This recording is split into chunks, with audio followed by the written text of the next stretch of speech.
What's up, millionaires? Mr. Durfee here. Real quick, I just want to show you how I quickly get my comparative market analysis for a property.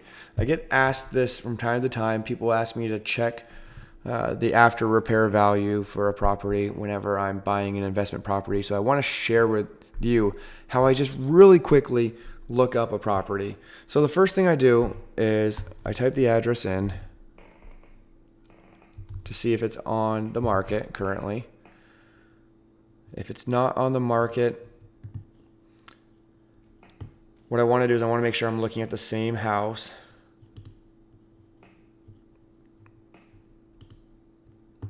So here are some photos of inside the house. These are older photos back in 2010, so I'm sure the house has probably changed conditions in the last 8 years, 9 years now. And then I flash over to Zillow.com and I look for the same address.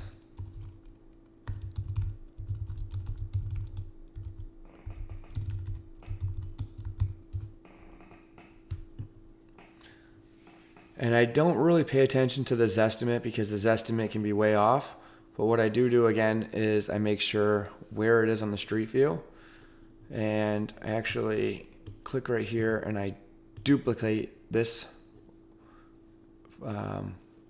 page here because I always bring up the map on one just because sometimes it's very hard to find. So I bring the map up so I can identify where it is, and then I come back over to the original one, close it down, and then I find the subject property. So this one is Lakewood Road and Coconut Road. You can zoom in here. Shows you where it is, Coconut Road. So we should be able to find that property. There it is, 3618 Lakewood Road. So now that I'm looking at that property on here, the next thing I do is I want to see what's for sale in the area, just to get an idea of what's currently on the market. So I just zoom out a little bit here to find out what's currently on the market, 270, 275. And this is where like sometimes those comps can really get you thrown off because that house doesn't look like this one currently. Not saying it couldn't, but this house has been 100% redone.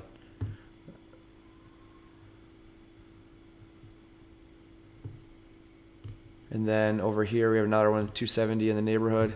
Again, this house has been redone. This is a beautiful house, especially compared to the one around the corner. And, again, looking through these photos, this is where I start to get my renovation ideas. So it looks like they boxed in the ceilings, nice, beautiful floors, beautiful paint, beautiful trim, beautiful bathroom tile surround, vanities, fresh paint, fresh kitchen, missing appliances, saved a little bit of money on the flip there so you can put your stainless or your whites in, or black, whatever you prefer. So that's kind of another one of those tips there. So after I look at what else is on the market in the area, that's kind of where I get my top line from. So this house isn't similar to that one. So 275, 270 if you went all in and completely renovated the property. So after that, I go back and I look at what's recently sold in the neighborhood. Because just because it's listed doesn't mean it's actually moved. And this is where I really get my subject value for the property. So we're right here.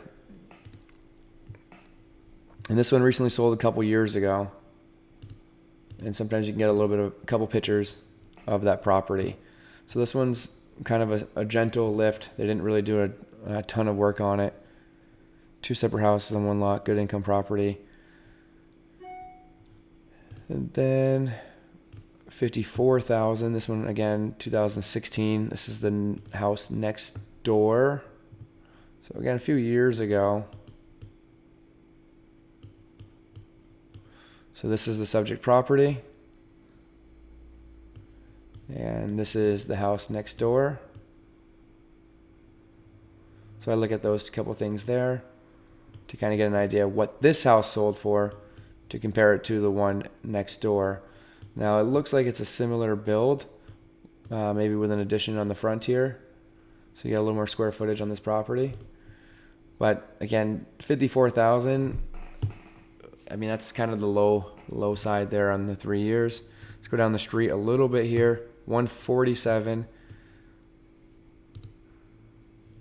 Again, nothing fancy, nothing like those first couple properties that we looked at.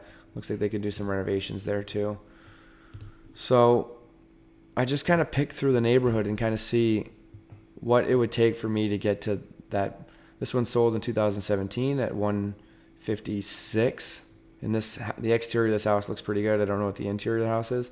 This is just down the road. 185. So this sold for 185. This one's currently on the market for 275. So they paid 185 for this house, and now they're selling it for another $100,000 more.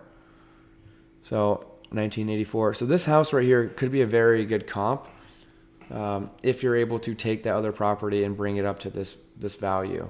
Again, this house hasn't sold, so I'm very cautious on when it's on the market, because it could be overpriced depending on how long it's been on the market for. Let's see here. So they listed it about a month ago, in this case, about a month ago, and they did a little price drop to keep it back on top of the market, which is exactly how you should do it. If your house isn't selling in the first 30 days, you should do a 5% price reduction. So they just dropped it down just to keep it on the MLS in front of people at 275. Now at 90 days, I'd say this house would be about 10% overpriced, which would be about $28,000.